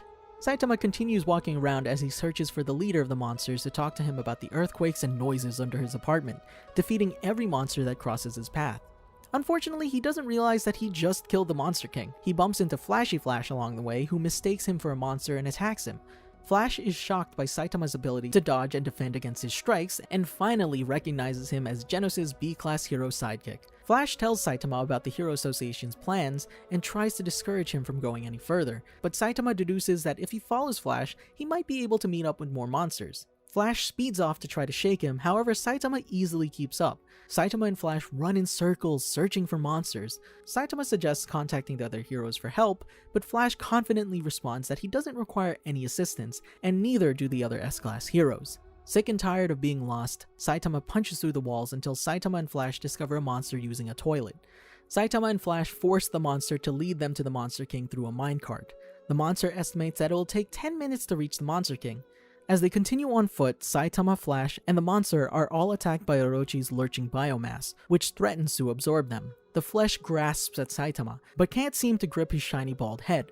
Sensitive about it, Saitama angrily punches the flesh away, indirectly causing a distraction that helps Tatsumaki escape from Psychos and Orochi elsewhere. Tatsumaki uses this distraction to rescue the other heroes that partook in the invasion, with the exception of Zombie Man and Flashy Flash, and since Flashy Flash is with Saitama, that meant he wasn't lifted away with the others as well. Rubble ends up nearly burying him, but he lifts up his leg to stop the debris.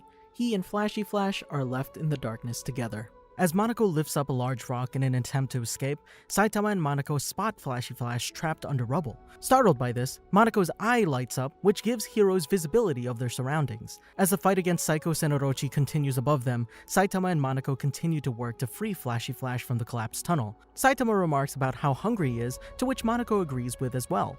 Monoko says that tightening her belt immensely reduces the feeling of hunger, which an initially doubtful Saitama tries as well, saying that it actually works somewhat. Saitama discusses with Monoko on what the hero will cook when he gets home, much to Flashy Flash's dismay at their current state. Eventually, only Flashy Flash's arm is stuck, as it is stuck under something heavy. Saitama finds a cube that, unbeknownst to him, resembles the one Blast is holding in Tatsumaki's flashback. Not knowing what it is, Saitama drops the cube, which is revealed to be extremely heavy as it heavily impacts and sinks into the ground. Soon after, a large tremor is felt once again as Tatsumaki lifts the entire spire of the Monster Association in preparation to finish off Orochi. As things clear, there's a hole in the wall where Flashy Flash's arm was stuck under, and it's revealed that Flashy Flash's katana, Insta-Kill, was broken due to being stuck in the spire. Saitama voices his frustration as he believes that Flashy Flash meant that Saitama would break his arm if he wasn't careful enough, not his katana. Monoko sees a chance to escape and tries to go through the hole that revealed itself in the wall. However, she, as well as Saitama and Flashy Flash, peer into the hole but don't see anything, even after using Monoko's multiple eye modes. A mysterious voice from somewhere suddenly speaks to the three of them, offering to grant them power if they're worthy, but confiscate them if they're not. Suddenly, a man teleports into the cave, asking if they had touched the cube. Saitama asks the man who he is, wondering if he's a hero. Upon the disembodied voice identifying the man as Blast, Saitama is confused, appearing to be unfamiliar with the number one hero's reputation. When Blast easily dodges Flashy Flash's test attack, Saitama wonders if it's the ninja's hobby to attack everyone he meets. Blast then offers to take all of them up to the surface. Saitama asks him if he teleported into the cave, to which he responds he did. Blast then asks why Monoko is with them, pointing out that she doesn't seem to like their prisoner and quickly becomes vigilant, but goes back to his easygoing self after Saitama calls her their flashlight. Blast then teleports the two heroes and the monster up to the surface, requesting them to send his regards to Sitch and Tatsumaki as he activates his ability. Alright, for the next section, we're going to go over parts of the original webcomic, which means that it hasn't been adapted into the actual manga yet, nor has it been adapted into the anime, of course. So, if you're confused, the original webcomic is the one drew. You can kind of see his style with the Mob Psycho manga. I don't think that was redrawn. Alright, original webcomic. Saitama subsequently spends the bulk of the night being ordered to use his brute strength to yank out various pieces of rubble in order to prevent the makeshift cave from collapsing in on them. The two eventually make it to the surface, where they witness the bulk of the upper echelons of the Monster Association fight the heroes. Although Saitama wishes to join in, Zombie Man insists he stay out of the fight on account of the heroes' pride being on the line. One by one, the monsters fall until only the duo of Black Sperm and the newly born Golden Sperm remains. Afterwards, Garo, freshly turned into a monster, arrives at the scene and effortlessly kills off Golden Sperm and severely wounds Black Sperm.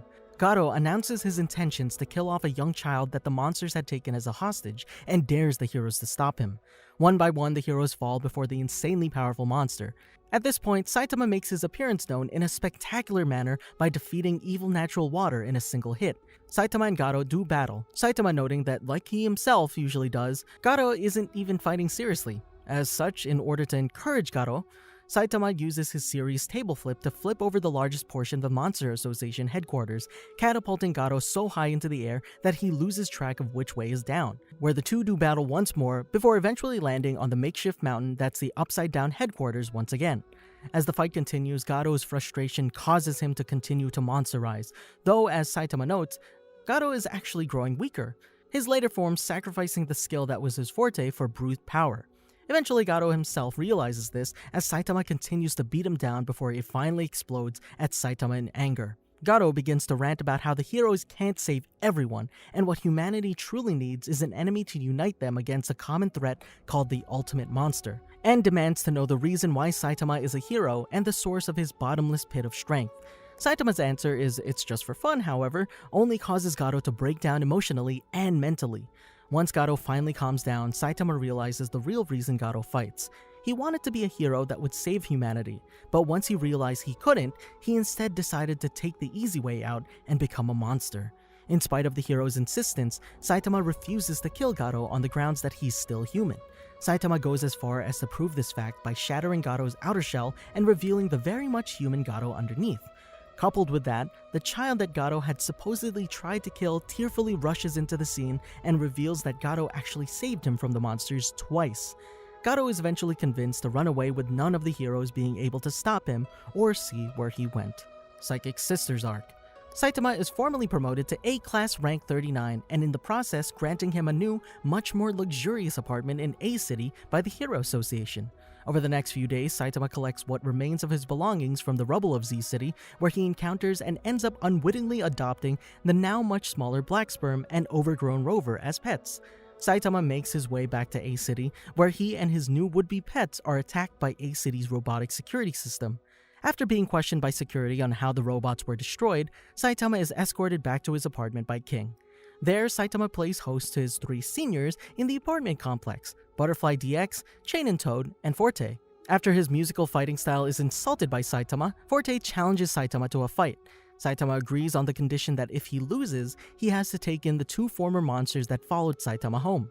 Saitama has his easiest victory yet when the Blizzard group hits Forte with their car in the parking lot during their blind rush. Entrusting the 2 formerly dangerous monsters to Butterfly DX and Chain and Toad, Saitama joins Fubuki as she makes her way into A-City's prison for monsters. Leaving her employees on the ground level, Fubuki explains that they're going to go and see Psychos, the leader of the now disbanded Monster Association. Apparently, when she was in high school with Fubuki, Psychos developed the ability to see the future. One day, however, Psychos saw something so horrible that it made her want to wipe out all of humanity, and now Fubuki wants to know what it was that she saw. Unfortunately, Tatsumaki arrives on the scene intending to kill Psychos for her earlier defeat, and the 2 sisters end up in a clash of psychic powers over her life while Saitama fights the other monsters who are trying to escape in the ensuing riot. After dealing with the monsters, Saitama returns to the ground level where he stops Tatsumaki from hurting Fubuki any further. The 2 soon clash as Saitama takes the fight out into the desert that surrounds the city.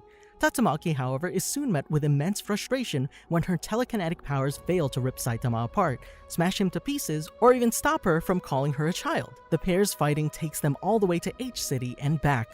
Along the way, they're mistaken for a dragon-level threat by the Hero Association, nearly crush a family that was moving into A-City, kill a dragon-level monster that was destroying H-City without even realizing it, and take down an entire criminal gang without much effort.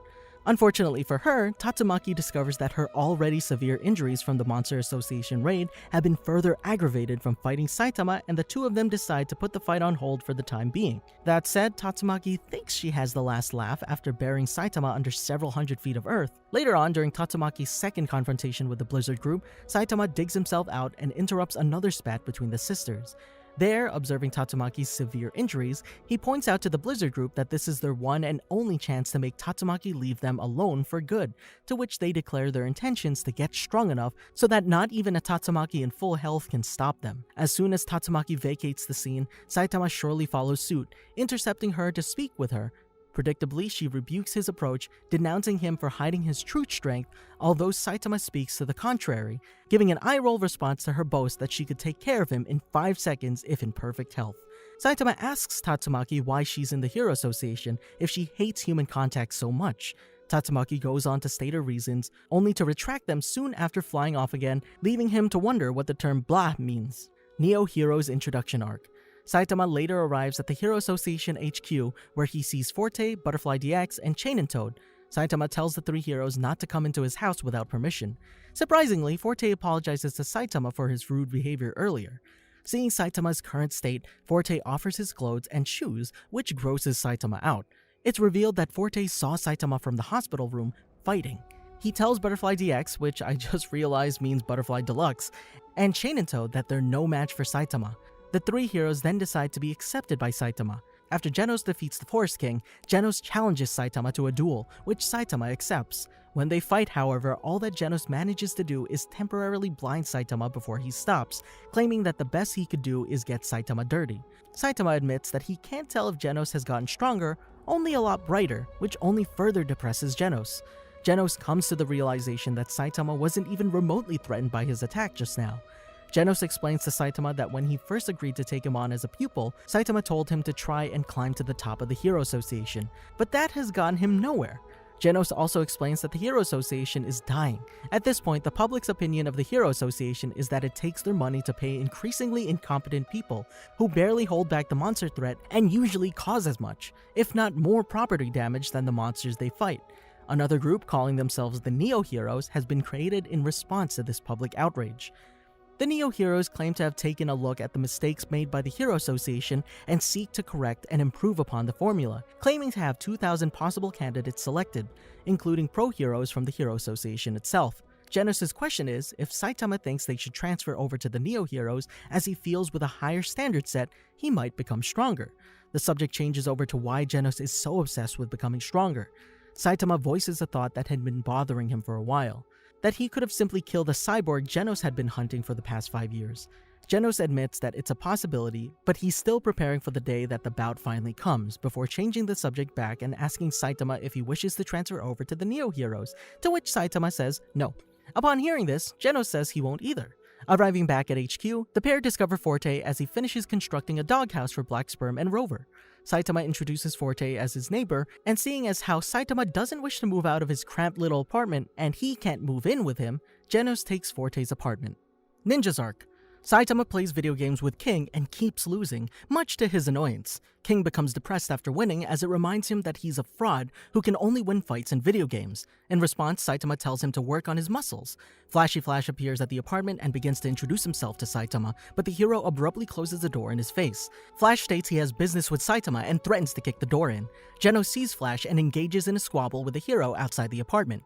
An exasperated Saitama opens the door to demand that they stop fighting in front of his new home. Flash reminds Saitama that he had broken his sword, and the bald hero offers to fix it with duct tape. Flash refuses the offer and presses Saitama to remember his name, only to become annoyed when he can't remember. Flash changes his mind about the sword and demands reparation, so Saitama tells Genos to grab duct tape and the cyborg runs off. Flash joins Saitama in his apartment and informs him of his decision to make the bald hero his disciple. Without waiting for a response, the ninja leads Saitama out the door, but Saitama once again closes the door behind Flash when he steps out. Becoming increasingly annoyed, Flash demands that the Caped Baldy stop messing around and follow him to train, only for Saitama to state he can never get along with someone if they refer to him by his hero name. Acknowledging his request, Flash challenges Saitama to a fight using his real name. The two heroes then journey to a training site in the Hero Association headquarters. Flashy Flash states that the time limit for the match would be 30 minutes, and that he wouldn't be using any weapons, with the stakes being that if Saitama landed a single hit on him, the bald hero would win. Otherwise, he would have to follow the ninja as a disciple. Announcing the start of the match, Saitama instantly catches Flash off guard, directly moving in front of him to attack, with the ninja just barely managing to dodge. Recovering from the move, Flash declares the same move would not work on him twice, to which Saitama once again appears directly in front of him for another attack, which the ninja barely dodges. After nonchalantly enduring some of the ninja's attacks, Saitama questions if Flash should keep up the effort for 30 minutes as he's already sweating and wobbling. Internally correcting the bald hero that these are merely symptoms of anticipation and excitement at finally fighting a challenging opponent, Flash briefly gets lost in the moment and attacks Saitama with his flashy fist. After worrying he had gone too far, Flash is amazed to see that the bald hero is completely fine. The ninja then declares that he'll use weapons after all in order to simulate a real battle, with Saitama internally wishing he had brought a fly swatter. Becoming increasingly unnerved with how easily Saitama is keeping up with him, Flash tries to use his sword to attack, only for it to break when the bald hero catches it with his teeth. After the ninja accidentally backs himself into a corner, Saitama moves in for a death punch. However, the fight is interrupted when Genos returns and informs the heroes of a demon-level monster alert that has shown up in E City. Saitama immediately turns his attention to the alert, turning away from a disturbed Flash. Rebuking the request for a rematch, Saitama refers to the match as a simple game of hide-and-seek.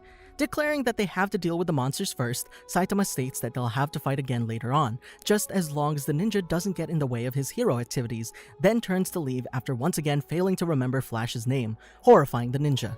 Saitama, Genos, and Flashy Flash then arrive at E City, where the internet surfers are causing chaos. While there, they also encounter Speedosound Sonic, who is waiting near the monsters in order to face Saitama again. Flash and Sonic notice each other, with the latter becoming indignant at the fact that the former is accompanying the duo and asks Saitama why he's with the other ninja. Saitama and Genos briefly discuss whether or not the demon alert was attributed to Sonic and not the monsters before a fight breaks out. While Flash and Genos easily dispatch the monsters, Sonic heads straight for Saitama, who promptly knocks him out once again.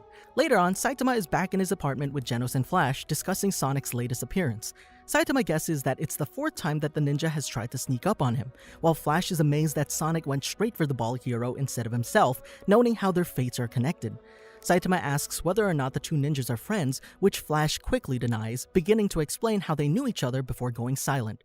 Horrified that Saitama remembers Sonic's name and interprets the fact as an implication that the ninja is more dangerous than he thought, although in reality it was simply because Sonic pesters Saitama so frequently with his challenges that he can't help but remember his name. Flash then tells the duo that his history with the other ninja is long, but feels like he needs to explain it. Saitama quickly tells him that if it's too long to just forget about it, though the ninja continues regardless. Flash explains his and Sonic's harsh upbringing in the Ninja Village facility, and how the other ninja helped him recover the human emotions that were being stripped away by the harsh training, and frequently helped him without asking for anything in return.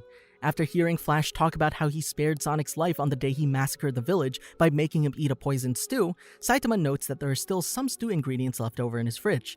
Saitama later decides to pay Sonic a visit, having discovered one of the many challenge letters that the ninja sent to him, which contained his address. Genos questions his master as to why he wants to pay the ninja a visit. Saitama replies that he's annoyed that Flash keeps pestering him about his broken sword, so he wants to see Sonic for a replacement that he can give to the other ninja. When the cyborg points out that Sonic isn't the type of person to part with his sword easily, Saitama states that he'll simply snatch the sword after sending the ninja flying. The bald hero also says he wants to sever the connection between their fates, although he notes that there was never much of a connection to begin with. While waiting for Sonic to arrive back at his hideout, Saitama encounters the Ninja Village leader, swiftly takes him out, and confiscates all of his weapons and equipment. When Flash and Sonic arrive, Saitama gives all of it to them, hoping to finally pay back Flash for his broken sword. He then walks off, leaving the two dumbfounded ninjas behind. Supreme Hero Arc. Saitama encounters Rangor, one of the 9 warriors of the Dragon Alliance, and defeats him with a single punch. He then comes across a group of people calling themselves the Saints. They explain how by defeating Rangor, Saitama has protected the Cruel Dragon Seal and saved the world, and then tell the legend of Cruel Dragon, a creature that descended upon Earth, taking countless lives and scorching the land. They explain that ancient warriors managed to weaken the dragon with costly sacrifices, allowing seal masters to seal away the essence of the dragon in 9 seal stones, which are now scattered in temples across the land. This brought rise to 2 groups, the protectors of the seal stones, the Saints, and a group hoping to resurrect the dragon, Deathbone. The 2 groups have been in conflict for 800 years, but Deathbone recently increased their activity, taking advantage of the recent frequent monster incidents. One of the Saints holds down a member of Deathbone who begins to monologue as he loses consciousness, until Saitama throws a bucket of water on his face. Saitama eventually resolves that if the dragon will resurrect at some point, it would be smart to resurrect it promptly to defeat it quicker. Much to the Saints' dismay, Saitama picks up the Deathbone member and flees from the Saints members chasing after him, who helps him locate all 9 seals. After the Deathbone member conducts the ceremony, the Cruel Dragon resurrects, and Saitama defeats it with a single punch. Saitama then picks out groceries. Later that night, Saitama meets up with Genos on a street leading towards former A City. Genos is visibly damaged and explains that it's from a battle against a powerful demon-level monster when Saitama asks, and requests another spar with Saitama. He then mentions that Dr. Kuseno has shown great interest in Saitama's physical abilities and wishes to collect his data. Saitama asks Genos what he bought, and Genos lists the items, adding the fact that he got them for cheap. Saitama is impressed by this and compliments him by telling him that he's mastered the trick to buying stuff, even admitting to missing out on some AAA batteries at half price. Suddenly, the two encounter Sweet Mask, who offers to meet up for a cup of tea at noon the following day, as he wants to discuss something in person. Genos refuses the offer, believing that Sweet Mask is talking to him, but it's then revealed that he was speaking to Saitama. The next day, Saitama and Sweet Mask are sat on a table in a cafe. A waiter approaches them and asks what they would like. Saitama orders a Coke and Sweet Mask orders a lemonade, but Sweet Mask orders a ginger ale for Saitama instead of a Coke, which irks him. Later, Sweet Mask has lunch with Saitama and tries to teach him how to be a good hero. Saitama ignores most of what Sweet Mask has to say, so Sweet Mask decides to move somewhere else to continue his talk. They walk to a carnival and sit in a Ferris wheel cabin. Now able to speak in secrecy, Sweet Mask reveals his past to Saitama. He explains that he was born an unsightly human, so he adhered to strict moral principles to compensate for his ugliness. He started working as a hero, but his overwhelming loathing for his looks resulted in a transformation that turned him into a monster with a beautiful face. Sweet Mask then tells Saitama that he's the one person he found worthy of carrying on his legacy and becoming the ideal hero. Saitama turns down the offer and jumps out of the cabin to meet Genos. Suddenly, a commotion on the fairgrounds catches Sweet Mask's attention. The cause of the ruckus is Pesky Clown, who had killed several guards that had attempted to stop him. The monster swings his mallet to hit a civilian, but Sweet Mask shows up and stops the attack. The two engage in combat. Sweet Mask has the upper hand at the start of the battle and destroys 3 of the monster's life balloons. However, the monster draws power from the attention of the crowd and transforms, becoming powerful enough to overpower the hero. Sweet Mask then decides to unveil his monster side in order to defeat Pesky Clown. Sweet Mask then returns from the rubble to engage the monster again. Outside of the fairground, Saitama runs into Genos, who's on his way to the monster sighting to aid Sweet Mask. At the scene of the battle, Sweet Mask has successfully overpowered Pesky Clown using his monster form. The civilians still gathered there now catch sight of Sweet Mask's unsightly face and begin to question if he's actually a monster. Pesky Clown uses the worldwide attention Sweet Mask is receiving to increase his power even more, giving him a gruesome transformation, and the two engage in combat once more. The two fight desperately until Sweet Mask finally dispatches Pesky Clown with a brutal punch. Now that the people can clearly view Sweet Mask's true appearance, he's berated as people begin to fear him. Bluefire arrives with the intent to support Sweet Mask in battle, only to not be able to recognize him until he's pointed out by a member of the crowd. Like the others, he's fearful of Sweet Mask and classifies him as a monster. Saitama is the next hero to arrive and catches a rock thrown at Sweet Mask. Instead of berating him like the others, Saitama supports him. Sweet Mask doesn't acknowledge this and wants Saitama to kill him, hoping that Saitama will be seen as a hero for defeating him. Saitama ignores the request and continues supporting Sweet Mask. Sweet Mask attempts to attack Saitama, latching his hand around Saitama's head in order to show his strength. Saitama jumps away, carrying Sweet Mask with him. The news of Sweet Mask's true appearance continues to spread, and he becomes more and more disliked by the general public. The news is regarded as the beginning of the Hero Association's collapse. Later, a Hero Association scouting team makes its way to Suicho's dojo. They're met by Suiko, Suicho's granddaughter, and Shiryu's younger sister. She asks the scouting group if she can join the Hero Association as an S-class hero and comes back with them. At the Neo Heroes headquarters, several Neo leaders converse about the situation surrounding Sweet Mask. Webegaza is emotionally impacted by the situation, remarking that she wanted to defeat him herself. McCoy figures that the Hero Association is beginning to fall apart, and that the Neo Heroes are officially on the same authoritative level as them. Darkshine and Metalbat wonder where Blue is, considering he's the number 1 in the Neo Heroes and hasn't shown himself. It's revealed that he left to pursue the case surrounding Sweet Mask. Neo Heroes Uprising Arc. In the Hero Association headquarters, 3 heroes are considering joining the Neo Heroes after being scouted. They discuss the benefits of the Neo Heroes compared to the benefits of the Hero Association, and come to the conclusion that the Neo Heroes would be much better for them personally. Rover and Black Sperm are present, and Black Sperm thinks about the current situation, that 2 rival Hero Associations are combating instead of focusing on working together to fight monsters. He remarks that the current situation will be beneficial for the 2 monsters, with the effectiveness of heroes slowly declining. Saitama approaches the 3 heroes and is asked if he's been scouted by the Neo Heroes. Suddenly, a group of heroes discontent with their hero names approaches Saitama and asks to have him as a leader because of his unfortunate hero name. Black Sperm continues to ponder, using the newly arrived group as proof that the hero system is close to failing. Suiko arrives at the Hero Association headquarters and is welcomed in. While being led to the training grounds, she's told that her brother Suryu won the Super Fight tournament and that the Hero Association wants him as a hero as well. Suiko says that that isn't necessary and that she's stronger than Suryu. In the training grounds, Suiko demonstrates her strength by easily destroying a training robot. She's disappointed that this feat landed her in A-class and not S-class. At the Neo Heroes headquarters, Suryu is being escorted by McCoy. He seems to not take what McCoy is saying very seriously about what he should do as a hero. Instead, he simply understands that he needs to defeat monsters and that he'll get paid. Outside of the headquarters, Genos and Saitama spar in order for Genos to collect battle data from the fight. Genos questions himself what happened between Saitama and Sweet Mask after the 2 left the amusement park. Genos remarks that the look on Saitama's face is different from the usual. It turns out that Saitama was just thinking about the Hero Name Victims Association. Later, Suiryu is introduced to the Neo leaders, and McCoy tells them that Suiryu will be a leader. Next, each of the Neo leaders are similarly introduced. Raiden is introduced as an impressively strong sumo champion who's claimed to even surpass the S-class. Raiden notes that Darkshine is quite well known and asks to compare the two's strength. They lock hands and Darkshine seems to be slightly overwhelmed by Raiden's strength. After the bout, Raiden believes that Darkshine might be past his prime. Suddenly, 2 leader candidates barge in, angry that they were not accepted to be leaders. Mars Leo shows off his speed and lets one of his punches hit Darkshine, breaking his own wrist. Suiryu butts in between the 2 and is attacked by both of the candidates, effortlessly fending off their attacks. McCoy continues with introductions and the 2 leader candidates are ushered away by Element and Destro.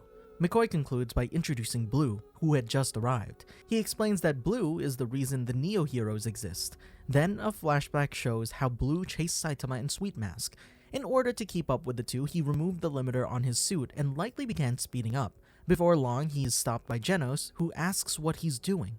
Blue asks if this is the Hero Association's attempt to protect Sweet Mask, and also questions Saitama's speed. Blue implies a threat, and wants answers from Genos. Genos says that he doesn't know what Saitama will do with Sweet Mask. Back in the present, Blue explains why he created the Neo-Heroes, before being revealed as Blast's son. Great Philosopher is ready to engage with Monster Sewage Crocodile.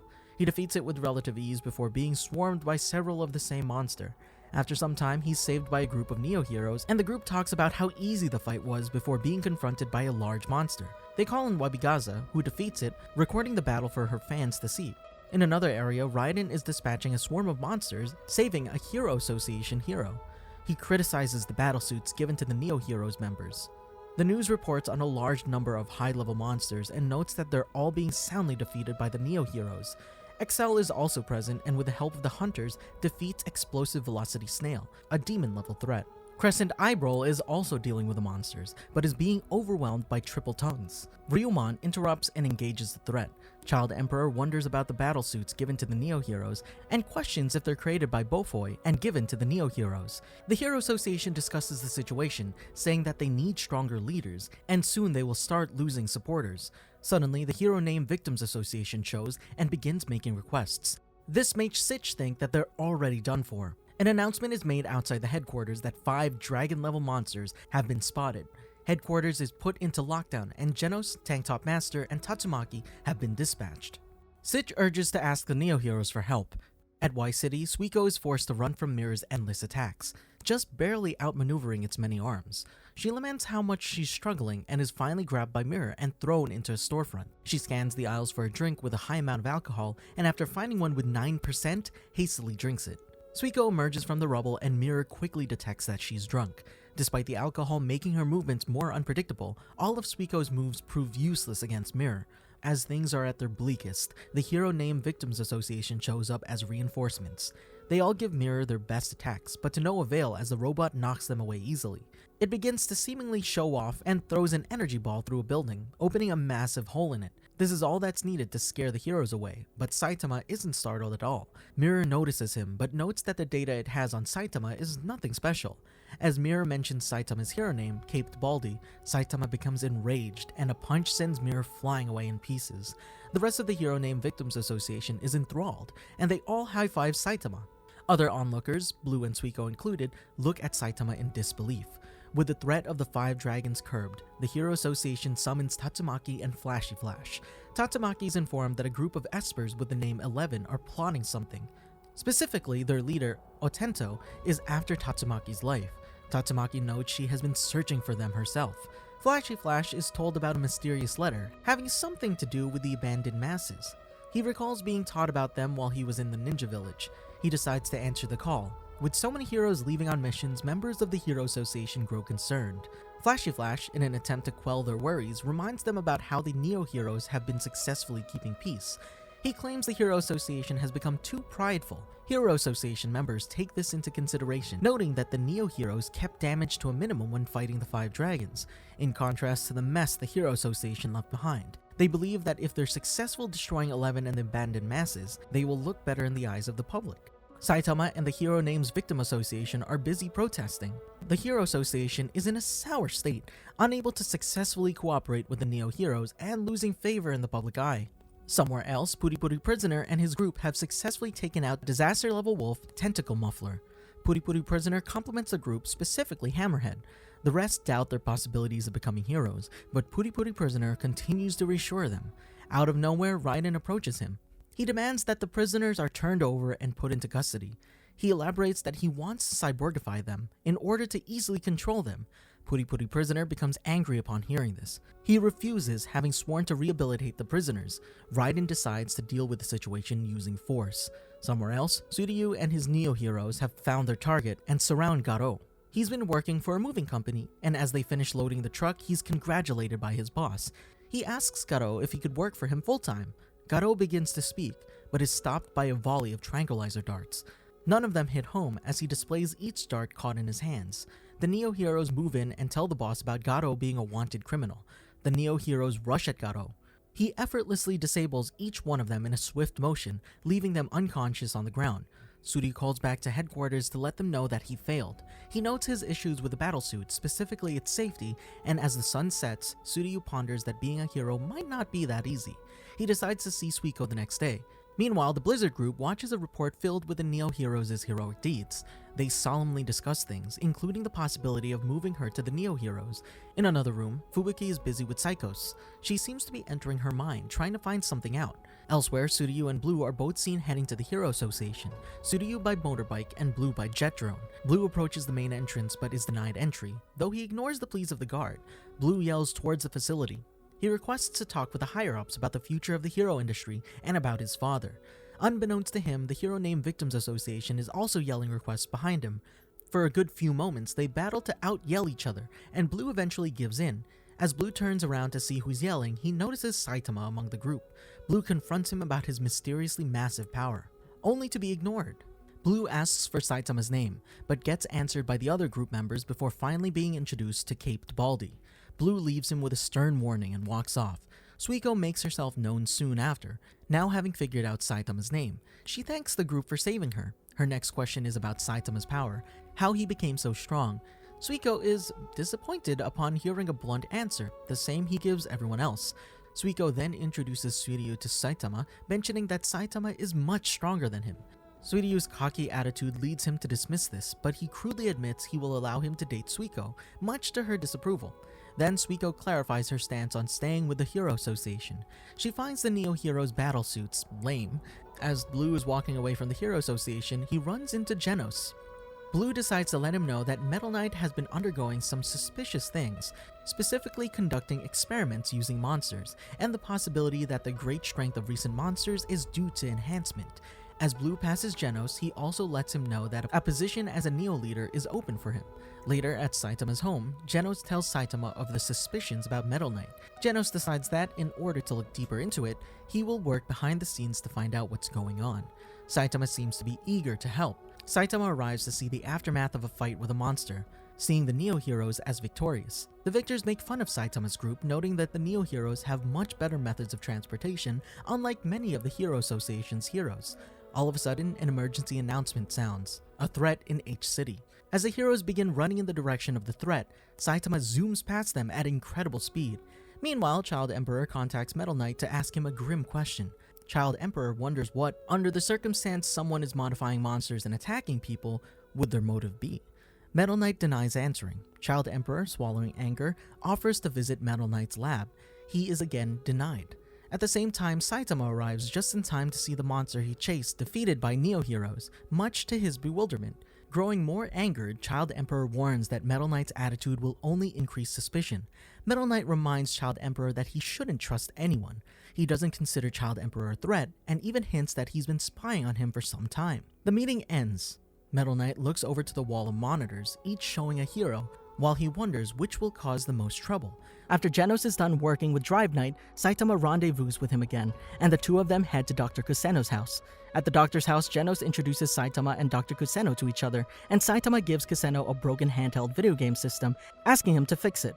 Kuseno easily does so, and Saitama declares that he's trustworthy. The three of them then discuss the situation regarding Metal Knight. Saitama suggests asking Metal Knight directly, but after Dr. Kuseno points out that the strategy would involve losing the element of surprise, he proposes a compromise, where Genos can do the fighting, but Saitama will back him up if he needs it. Genos agrees, but expresses his own doubts that Saitama will be able to handle Metal Knight, to which Saitama responds that if he can't, then Genos doesn't stand a chance. Genos asks to head to one of Metal Knight's laboratories immediately, but Saitama declines, stating that he has to clear his schedule with the Hero Name Victims Association. Genos relents after finally calming down, reminding Dr. Kuseno that they had wanted to do an examination of Saitama's body. Saitama is initially reluctant, but readily agrees after Kuseno reveals that he had prepared a barbecue for them. The three of them eat dinner, and afterwards Saitama lays down in his chamber. A while later, he wakes up to a loud noise as several robots attack Dr. Kuseno's house. Elsewhere in the Neo Heroes headquarters, preparations begin for Metalbad's cyborgification. He had lost the fight with the guards and had been in captivity for 48 hours. A staff member walks in to give him food and is met with fierce denial. He sternly objects to cyborgification and, in his enraged state, wonders if the Neo Heroes are much more evil than they put on. Elemen and Destro enter. Elemen teases Metalbad about his loss, though Metalbad believes that the fight had never ended, only having been postponed by his capture. We then see the fight in full. After Metalbad gets up and readies himself for battle, Destro decides to fight. A swing from Metalbad strikes Destro's leg, and a recognizable clang lets Metalbad know this is a cyborg he's battling. In the present now, Metalbad, led by the 2 security guards and wrapped in chains, is being led to presumably the recovery room to become cyborgified. Despite being hit with enough sedative to take down a large animal, Metalbad is still perfectly lucid. As the 3 approach an elevator, it suddenly opens to reveal Blue. Having come for a checkup on his lenses, he's curious what Elemen and Destro are doing. The 2 claim they can't speak about it. Metalbad speaks up after some time. He warns Blue that the security guards can't be trusted. Blue's composure turns sour. Before things can escalate further, a group of people interrupt the situation. Walking down the hall surrounded by 4 guards is the Neo Heroes founder and leader, Mr. Fuzzy. Fuzzy, addressing the situation, apologizes to Metalbad. He claims he didn't give authority to Elemen and Destro to undergo this cyborgification. Understandably, Metalbad isn't exactly appreciative of this explanation. Blue confirms that the guards had no ulterior motives. Fuzzy wonders if this slight insubordination is due to their previous experience with much harsher jobs. Even so, the guards apologize. Talking directly to Metalbad now, Fuzzy lets him know that the Neo Heroes are suspicious of him, wondering if he's a spy from the Hero Association. Fuzzy elaborates that there are efforts being made by the Hero Association to crush the Neo Heroes, and Metalbad's suspicion isn't fully cleared. He's now confined to the facility for the foreseeable future. Metalbad takes the warning rather lightly. He breaks out of his chains, walking past Fuzzy and his guards to make his way back to his quarters on his own. Later, Fuzzy meets with McCoy to review information about the S-Class. Fuzzy praises McCoy's contributions to the Neo Heroes, even suggesting that he intends to make McCoy his right-hand man in the future. McCoy is quite enamored with this news. Outside of the building, Blue is busy planning. He wants to form an alliance between the 2 associations, but understands the near impossibility of this task. He hopes that, as long as every hero puts their differences aside, they should be able to work together successfully. He decides that the best way to get this message through to everyone is through a hero with considerable influence, thinking of Tatsumaki and King as considerable candidates. However, he comes to the conclusion that Saitama might be the best man for such a job. He reasons that Saitama has strength on par with an S-Class hero, along with influence from his numerous protests. Blue decides that, through Saitama, he could bring this plan to light. Did you enjoy our video? Be sure to check out these other great videos from the Amagi, and make sure to subscribe and ring the bell to be notified about our latest videos.